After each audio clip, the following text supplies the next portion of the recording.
ABC General Hospital spoilers reveal that there are moments in Port Charles when danger does not arrive with a gunshot, a public threat, or a dramatic confrontation.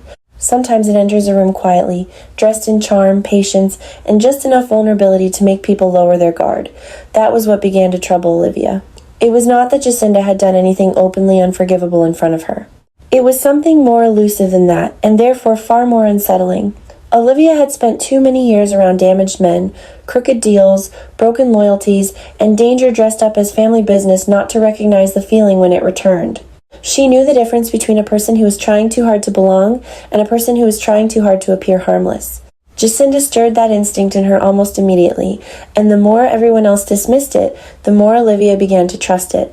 It irritated her at first, because Olivia did not want to become the kind of woman who saw shadows everywhere. She knew how easy it was to sound paranoid in a town where secrets spilled so often that people barely had the energy to react unless blood was already on the floor. Carly seemed unconvinced that Jacinda was worth so much suspicion.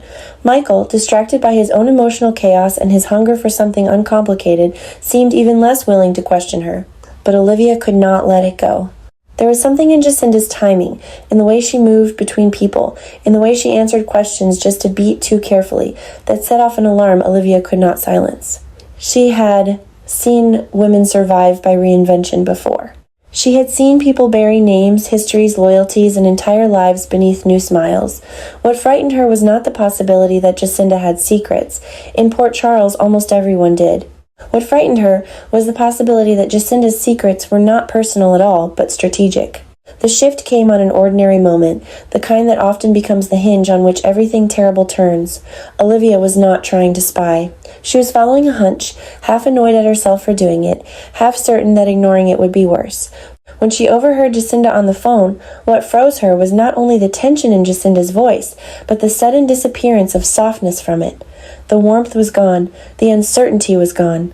In its place was a sharp, controlled tone Olivia had never heard from her before, a tone that belonged to someone used to compartmentalizing fear and speaking in codes because saying too much out loud could get someone killed. Olivia did not catch every word, but she caught enough.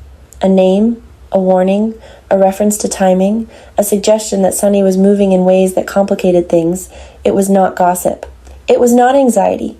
It was not the harmless messiness of a woman tangled in over her head. It was operational, cold, and intimate in all the wrong ways. That was the moment Olivia stopped thinking of Jacinda as merely suspicious and started seeing her as a threat. Once the possibility entered her mind, Olivia could not get rid of it. She replayed every interaction, every expression, every strange flicker of guardedness in Jacinda's eyes. And from that review came a darker conclusion, one so disturbing Olivia almost resisted it at first. What if Jacinda was tied not just to criminal intrigue, not just to some passing scheme, but to Sidwell himself?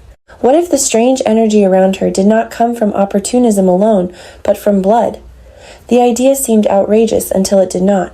In a town built on hidden paternity, buried parentage, and children carrying the sins of men who thought their pasts were dead, the possibility that Jacinda was Sidwell's daughter felt less like fantasy and more like the kind of poison Port Charles specialized in serving slowly.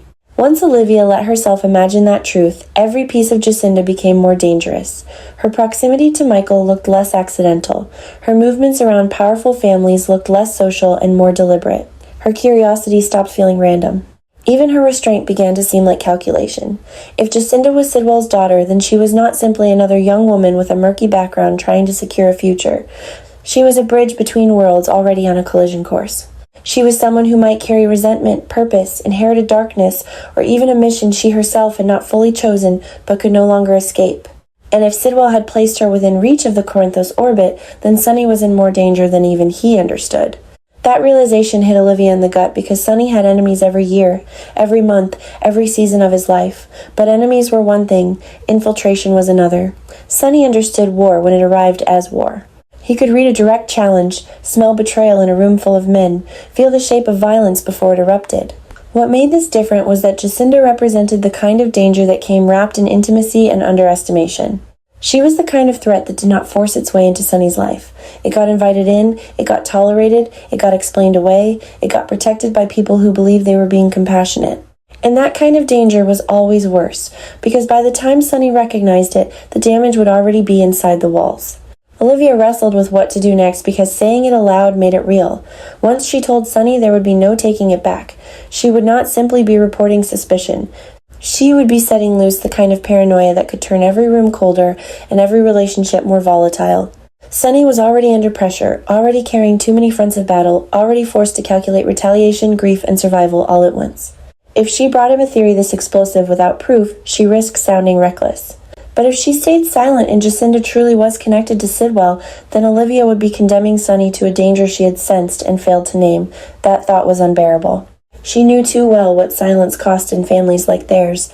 When she finally went to Sunny, it was not with hysteria, but with the grim steadiness of a woman who hated what she was about to say and believed she had no choice. Sunny saw the seriousness in her immediately. Olivia was not dramatic when something real was at stake. That was part of what made her fear land so hard. She told him about the call, about the shift in Jacinda's voice, about the references that made no sense unless Jacinda was tied to something larger and uglier than anyone suspected. She told him she had tried to dismiss it. She told him she wanted to be wrong. But she also told him, with the kind of quiet conviction that leaves no room for comfort, that Jacinda was not who she pretended to be. Sunny's reaction was not explosive at first, and that made it more frightening. He went still. The stillness that came over him was not calm, but compression. He had lived too long in worlds where betrayal was common to waste energy on visible shock before deciding what it meant. Olivia could see his mind moving behind his eyes, reordering names, motives, timelines, and vulnerabilities. If Jacinda was linked to Sidwell, then this was not just a problem, it was an incursion. It meant Sidwell was no longer acting only through open hostility or obvious threats. It meant he was reaching inward, looking for softer access points, testing emotional entryways instead of tactical ones. Sunny could forgive an enemy for coming at him head-on.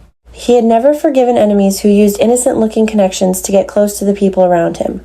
And yet, beneath his anger was something worse: insult.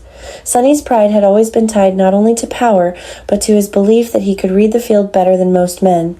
The idea that a woman connected to Sidwell might have moved through his orbit while he remained focused on larger visible threats would not merely anger him. It would cut him. It would force him to confront the possibility that age, fatigue, grief, and divided attention had left openings he once would have closed instinctively. That internal bruise would fuel everything that came next. Because a threatened Sunny was dangerous, but a Sunny who felt that his judgment had been quietly tested and found vulnerable was even more so. Olivia saw the shift happen in real time. What began as concern in him hardened into resolve. He started asking the kinds of questions that meant he had already accepted the possibility as serious. When had Jacinda appeared? Who had she approached first? What did she know about Michael? What had she asked about family, money, business, movement? Had she been collecting information without anyone noticing because people had mistaken attentiveness for sincerity? Olivia answered everything she could, but the more she spoke, the darker the room seemed to become. Each memory was suddenly lit from a different angle. Each small moment that once seemed harmless began to look like surveillance dressed as social ease. If Jacinda truly was Sidwell's daughter, the emotional complexity of it would make the entire situation even more unstable. A daughter is not just an employee. A daughter brings legacy, wounds, desperate loyalty, resentment, a hunger to be seen, a need to prove herself, and perhaps the terrible possibility that she had been shaped her entire life for this very role. Olivia could not decide which was worse, that Jacinda might be a cold participant in Sidwell's plans, or that she might be another damaged child raised in the gravitational pull of a monstrous father, half victim and half weapon, without even fully understanding where one ended and the other began. Sunny, however, had less patience for those shades of gray, once danger brushed too close to his family. If Sidwell had sent blood into battle, Sunny would still see the battle first. That was where the real explosion between Olivia and Sunny began. Olivia wanted caution, proof, observation. Sunny wanted control. He did not intend to sit back and allow Jacinda another day of access if there was even a chance Olivia was right. The argument between them would not come from distrust, but from fear moving in different directions. Olivia feared what would happen if Sunny struck too quickly and cornered a woman who might know far more than she had revealed. Sunny feared what would happen if they waited and gave Sidwell more time to tighten whatever invisible net he had been weaving. Both were trying to protect the people they loved. Both were right in ways that made compromise almost impossible. And at the heart of that collision was the most chilling possibility of all. Jacinda may have already adjusted her strategy. If Olivia had overheard even one dangerous call, then Jacinda might already suspect that the walls were closing in. A woman living under a false name or buried loyalty does not survive by being slow. If she sensed exposure, she would move. She would cover tracks, redirect suspicion, perhaps even accelerate whatever Sidwell wanted from her before Sunny could lock the door. That possibility turned Olivia's fear into urgency. It was no longer only about what Jacinda had already done. It was about what she might do next if she realized her secret had begun to surface. The story becomes most painful when viewed through Olivia's eyes, because for her, this is not just another criminal twist in Port Charles. It is another moment where family life, ordinary life, the fragile hope of dinners and children and small happiness is contaminated by the old darkness that never quite stays buried. Olivia spent years trying to believe that the people she loves can have moments untouched by war. Discovering that Jacinda may be tied to Sidwell would feel like proof that peace around Sunny is always temporary, always rented, never owned. That awareness would not make Olivia weaker. It would make her sharper, more protective, more willing to risk Sunny's anger if it meant dragging the truth into daylight before it drew blood. For Sunny, the terror would become deeply personal once he allowed himself to believe Sidwell might have used Jacinda to get close. Sunny can endure being hated, he can endure being hunted, but he cannot endure the idea that his enemies are learning how to enter through the people gathered around his table, through vulnerable connections, through women and children and trust. That kind of violation reshapes his rage. It stops being business and becomes something primal. If he concludes that Jacinda is Sidwell's daughter and has been operating with purpose, he will not see her merely as an informant or pawn. He will see her as evidence that Sidwell has crossed into sacred territory. And that is why this storyline has the potential to erupt so violently. Not because Jacinda's secret alone is shocking, but because of who discovers it, how it is discovered, and what it threatens to expose about everyone's blind spots. Olivia overhearing the call would not just reveal a hidden identity. It would trigger a chain reaction of fear, strategy, wounded pride, and protective fury. Jacinda's possible blood tie to Sidwell would turn her from a suspicious outsider into a living fault line beneath Sunny's world. Olivia's choice to report what she heard would become the spark. Sunny's response would become the fire.